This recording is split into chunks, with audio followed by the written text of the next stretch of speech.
What's going on, everybody? Chuck P. C-Ville's finest. Here with my right-hand man from the land, Mr. Carl Cleveland. And it's another episode of Knock the F Out podcast, number 13. Tell you, 13 episodes already, man. Even with the 1 month hiatus, man, I still can't believe we're already doing 13 episodes of this. Today is all about E-Bunny. E-Bunny, man. Robert Easter Jr. going for the vacant WBA lightweight title, man. It's a chance at redemption. We all know what happened the last time, his last fight. Hopefully he can work the kinks out, man, and he can become a two-time champion. How you doing today, though, Mr. Cleveland? What's going on? Good, man. I'm chilling. I'm off the job. I can't complain. Spend time with family, with my son. Getting ready to enjoy some good boxing and watching Draymond Green get a technical foul called on him. So I'm good. Yeah, guys. Once again, this is pre-recorded. We're actually doing it on Friday. You know, we usually do them on Saturdays, but people got things planned, man. So we pre-recording it and doing it on Friday. And as far as the news, hey, I promise y'all, man. I promise this episode is definitely going to be ADD friendly. All right. I know the last week was a little lengthy, but when you take a whole month off, when you come back, we got to get you all caught up with the news, man. And there was a lot going on, man. But this week, not so much, man. Not so much. We pretty much covered a lot, pretty much everything last week. But we got some things. There's one thing I did forget to mention, though, man. Did you hear about what happened with Adrian Broner, Mr. Cleveland? No, what happened with him, man? Well, I guess AB stands for ankle bracelet. All right. They got him on probation, man. I think he's doing like a 6 month to a year probation. This guy, he had some kind of assault charge here in Cleveland with some female, bro. So they made him plea. And you know how that go, man. He pled guilty to it. So I think they gave him 6 months to a year probation. And the thing is, Mr. Cleveland, I can remember us talking about Broner one day. And I had said that he's on the verge of being the journeyman of the welterweight division. And do you remember your comeback to that when I said that? Adrian Broner is a professional fuck up. And along with that, you had said, forget all of that. He could be on his way to jail. Yeah. And right now, Mr. Cleveland, I got to agree, man. This dude, he always seems to put himself in these situations, man. And it's over dumb stuff, man. Stuff that don't need to happen. Like, if you guys have seen him, like there's a video out of him going to the grocery store, just acting a complete fool. He opened up a pop, drank it, did not want to pay for it because he said it was nasty. It's like, dude, you done drank half the damn pop and you gonna say you don't want to pay for it? It ain't like you ain't got the money. Come on, man. Stop it. It's just he got too much going for him to be that goddamn ignorant, man. And it's a shame. And he out here not being able to pay for jewelry. Dude trying to act like he hard, talking about he gonna go back to going back to that street life, man. He's just an idiot, man. Just an idiot who's wasting the little bit of talent that he has. So I don't know, man. Hey, who knows? But that really wasn't news. That happened a little while ago. They had put that out there, and I had forgot to mention it, but just want to get you all caught up for all you Adrian Broner fans, for all the AB fans out there. This is what you got to deal with. But I do have some news here, and the thing is, I don't even think this is complete, but I want to just talk about everything that's been confirmed as far as this. Big Baby Miller, all right, he had finally came clean, and about damn time. Everything else was dirty inside of him, but he finally came clean. Big Baby failed not one, not two, not three, but 4 tests, 4 PED tests. He failed them. he had to come clean, man. He had to. He couldn't blame it on the food that he was eating. He couldn't blame it on anything like that. He had to come clean, and he said that he messed up. He said he made a bad call, and he's paying for it. In all ways, especially financially. But me myself, man, I hope Big Baby can bounce back from this. There's been more news developing as far as this. I don't want to put it out there yet. I would definitely put it out next week, because we'll be right back here next week for the Canelo and Danny Jacobs fight. But it could possibly be a loophole somewhere in this. But I'm not going to put it out there yet. I have that out there for you next week, though. But you do know about the 4 failed tests, Mr. Cleveland. I mean, what do you got to say about that? Man, Jamiro Big Dummy Miller is an idiot.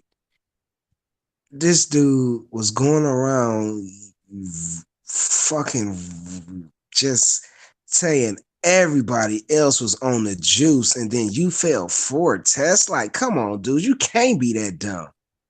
Like, you can't be that dumb. This is VADA. I think it was, with VADA, man. That's the best testing companies in the world, man. Yeah, exactly. Yeah, VADA. Yep. Dude, I just don't get it. You had 8 million, dude. 8 million reasons to go in there and not get your dumb ass caught taking steroids, HGH, whatever else he was taking, man. To me, it just shows me he wasn't confident in himself, man. He didn't think he was gonna win a fight. And the fact that he took 4 of them motherfuckers lets me know he was trying to kill this dude, man. This was gonna be some Rocky IV type, I will break him type shit, man.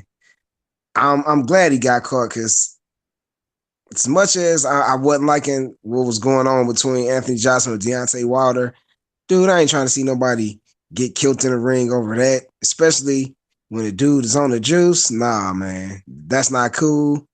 Dude need to be suspended couple years at the minimum. I could also see a damn lifetime ban, man. With forced to come on, man. Like, dude had a damn cocktail steroids, man. Like, what the hell? Yeah, man. It's an unfortunate situation for Big Baby Miller. Some more news, though. Some more news. Hey, we got it confirmed, man. The pretty boy Keith Thurman going up against Manny Pacquiao this July. This is huge, man. And I know Keith Thurman somewhere smiling and he happy, man. He campaigned and he politic like a son of a bitch for this damn fight. He got it.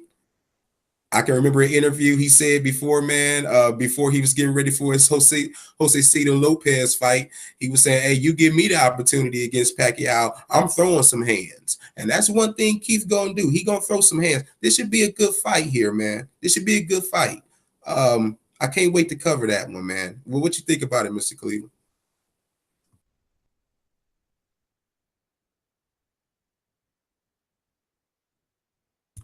Mr. Cleveland forgot he on mute. You on mute, bro. Yeah, that's what I thought, man. All right, man. Your boy Keith Thurman and politicked his way into a damn Manny Pacquiao fight, man.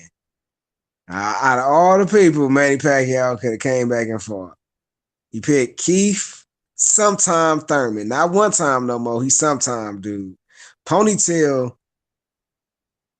Man, he a part-time boxer, man. He a full-time flute player. You know, he like to read poetry in his spare time. He got married, man, and that's what really that did him, man. You can tell, because I seen him when he got fat off season, looking real out of shape. Then those mysterious injuries happened during the rise of Earl Spence, and he kept getting hurt. He had that garbage tune-up fight with Josecito Lopez where he looked bad, man. You can talk. You tried to hype him, man. That wasn't that just round 7, man. Just round 7. And round seven, he almost died. He scared. Manny Pacquiao saw that and said, I think I can beat Keith Thurman. He saw that damn Earl Spence, Mikey Garcia fight, and he was like, no. He was like Debo, he was like Red Daddy in Friday, man. You want some too, old man? No. So he ran his ass to Ponytail. He said ponytail looks soft. I think I could take him, and it is a good fight, man. It could be a very good fight because I can see Manny Pacquiao catching Keith Thurman with something and hurting him, and I can see Keith Thurman boxing Manny Pacquiao in circles and also catching him with something, a Marquez type punching and maybe taking his lights out. But all I know is the winner better fight the winner. Earl Spence and Sean Porter. That's all I know. I want unifications, and then I want Bud versus the winner. Winner take all, man. So hopefully Ponytail don't get hurt again, and they actually fight. Yeah, man. He ain't gonna have no choice but to fight Arrow, man. He can only dodge him, but for so long now, man. The pressure gonna be on him. But in other news, the Zone has a new acquisition. Devin the Dream Haney. Man, that's huge for the Zone, Mr. Cleveland. That is huge. Devin Haney is the future of boxing. He can kind of lightweight be on some pretty boy Floyd type shit. Devin Haney is the truth, man. And for the Zone to land him, that's huge, man. What you got to say about that, Mr. Cleveland? That's huge for the Zone. It can be if they can find some opponents for him, man. I think Devin Haney's got all the skills in the world. He's just a little young, so he's still in that early stage of his career. I wouldn't mind seeing him and get some of the better fighters. But yeah, man, Devin Haney. To be honest with you, man, I'm more concerned with him outside the ring than I'm inside the ring. So with him being with Black China, and when you with those type of women, the outside distractions that could be going on, man. I hope that doesn't derail his career or get into some Rob Kardashian type shit where he actually has a baby by this lady and she's taking him to the cleaners. So he out here fighting for food.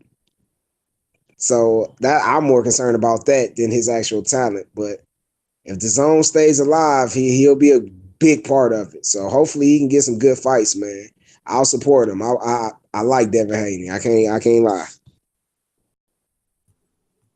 Abel Sanchez, man. Abel Sanchez just got fired by Triple G. I mean, this is Triple G's trainer for I don't know how many years, man. I don't know how many years. And Triple G fires him. Now, you got a lot of people saying that he fired him over money. I don't think he fired him over money. I think he fired this man over the damn Canelo fights. You got to think about it, Mr. Cleveland. Abel Sanchez sat up there and clearly said that he didn't really clearly say it, but if you listen to his comments after those Canelo fights, he don't think Triple G won the first fight. And I think Triple G kind of felt some kind of way about that. And on top of that, what's Triple G's main goal? He don't give a fuck about no other fighter but Canelo. He don't want to go into that third fight with Canelo with that damn trainer. And I don't think it was about the money. He used that as an excuse to get rid of him, but he got rid of him because of Canelo. I mean, what do you think about it? Dude, I'm not saying that couldn't be a possibility. It's about the money, dude. He was going to be getting way more money than he was getting before with this new DAZN deal that Triple G signed. If he was signed to in typical, I think he was a trainer. What would they get? 10%? So yeah, man. He wasn't trying that. Oh shit, no, yeah. I don't think he was.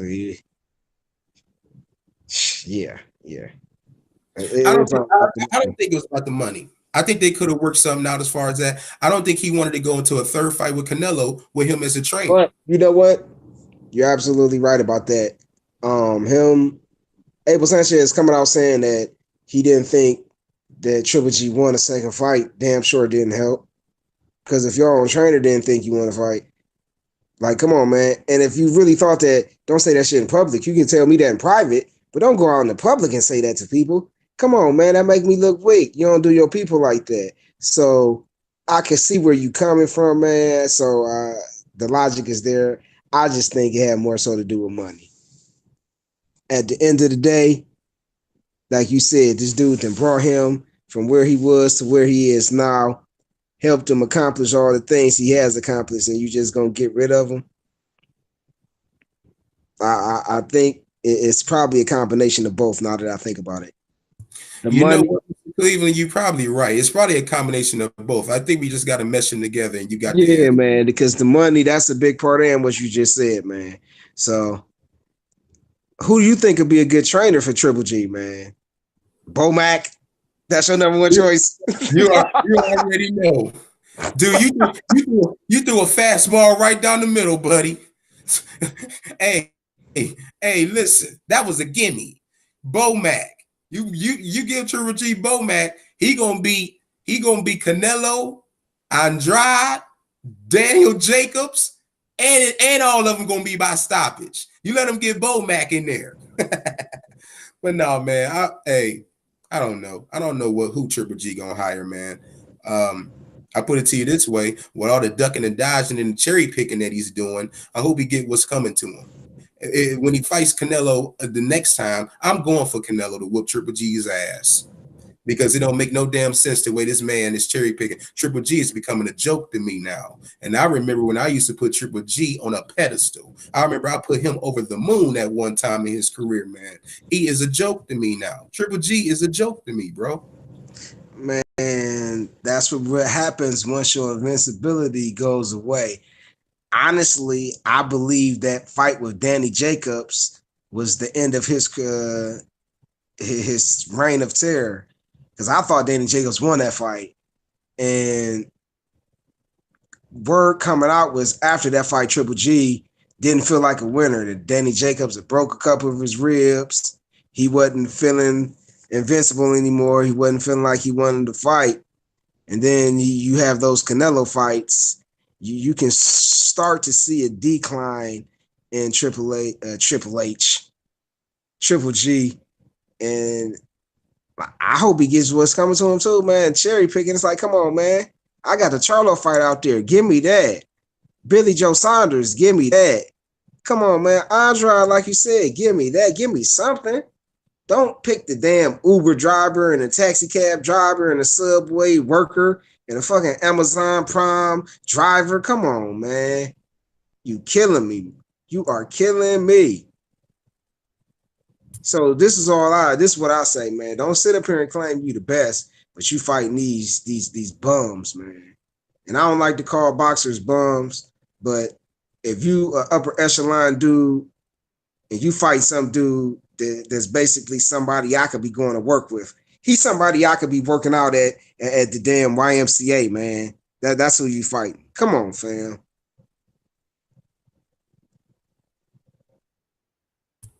Yeah, and I definitely agree, man. Daniel Jacobs had won that fight, man. But speaking of fights, let's get into this one, man. Tonight, well, tomorrow, this is pre-recorded. Tomorrow night from Las Vegas on Showtime. It ain't a pay-per-view, people. It's on Showtime. We have a vacant WBA lightweight championship up for grabs. With Robert Easter Jr., Ohio native, man. Toledo stand up. He got a record of 21 wins. Yeah, Toledo. He got a record of 21 wins with one loss. We all know where that loss came from. Mikey Garcia. He had lost the IBF title to him almost a year ago. And now, like I said, it's time for redemption. And he'll be going up against Rances Barthelemy with a record of 27 wins and one loss. And that's another warrior as well, man. Let's talk about Robert Easter's loss to Mikey.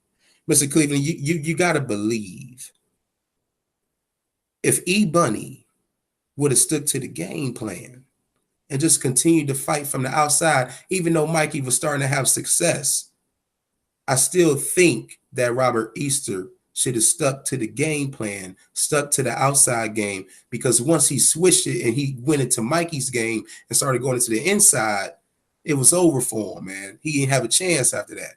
I believe if he would have just stayed, come on, man, taller dude, longer reach, keep him honest.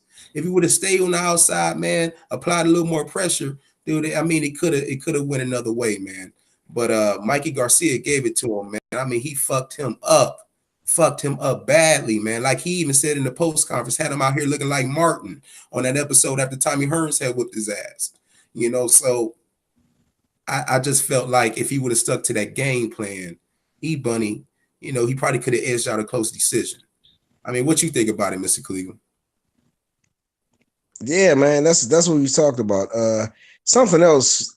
It was when Mikey started countering his jab. That's when, like you said, he started trying to bang with Mikey, and that's when he got his ass handed to him. The problem with Bunny Easter with that fight was like he was throwing his jab the same speed, man. It's like baseball. You can't throw everybody fastballs. Eventually, they gonna get your timing and they gonna start knocking that shit out the park. And that's what happened. That's how he got them lumps. Mikey was knocking them shits out the park. So Bunny Easter, like you said, he needed to stick to the game plan, which was stay on the outside, jab him, catch you with a 1-2. When he started coming in, lunge him, hit him with the uppercut. Yeah, man. But his problem was he was throwing that jab at that same speed. You have to vary the jab. It got to be all right. Sometimes snap the jab. All right. Probe and jab. All right. Double jab. All right. Put some intentions behind this jab. Triple jab. You got to do that, man. You can't just all be throwing fastballs or all be throwing chains up. He caught the timing, and once he got fucking Bunny Easter to bang on the inside and out the game plan, it was over with, man. It was over with. And by the time he figured out, it was too late. And now let's peel back the onion a little bit on this, man. Let's do a backstory here. For people who don't know, that was the seed that was planted for the Errol Spence fight. After that Robert Garcia, after the Robert Easter fight, Mikey Garcia had gained enough confidence in himself where he felt like he can challenge Errol, because I guess he was figuring, okay, I just beat a taller fighter. He had a longer reach than me. I think I can expose Errol Spence. But we know he had got a rude awakening on March 16th.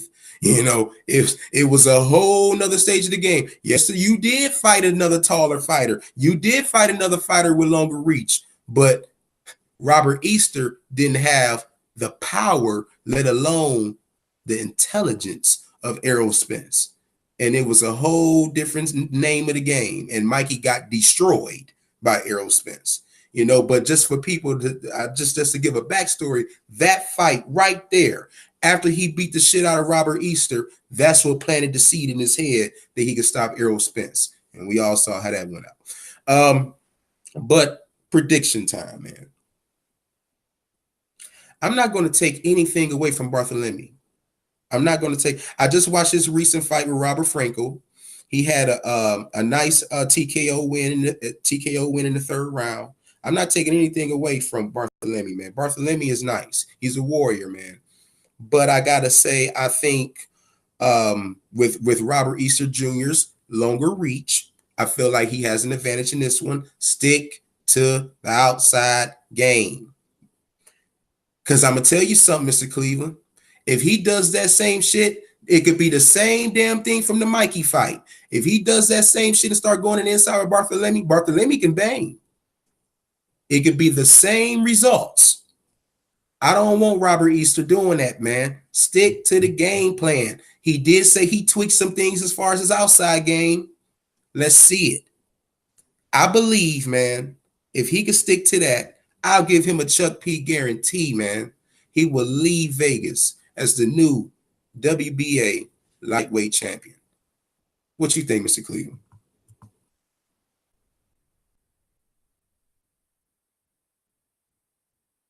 I think we're gonna see how much that Mikey Garcia ass whooping really took out of him. Sometimes that could, like, the next fight or the next big fight, that could creep back into his mind. What if? And if that happens, man, like you said, it's gonna be a long night for Bunny Easter. He has the reach advantage, has the better jab, in my opinion. He's the better boxer, in my opinion. He should win. Doesn't mean he is. And he from Toledo, we from Cleveland, man. Of course I'm gonna root for this man. However, man, he got to take it serious. And I'm real interested to see how much he got in the tank. Cause he got his ass whooped. It wasn't no Mikey Garcia ass whooping the way Earl beat him. But damn if it didn't look bad, man. And that type of shit will fuck you up. So we'll find out, man. I'm picking Bunny Easter, but upsets happen.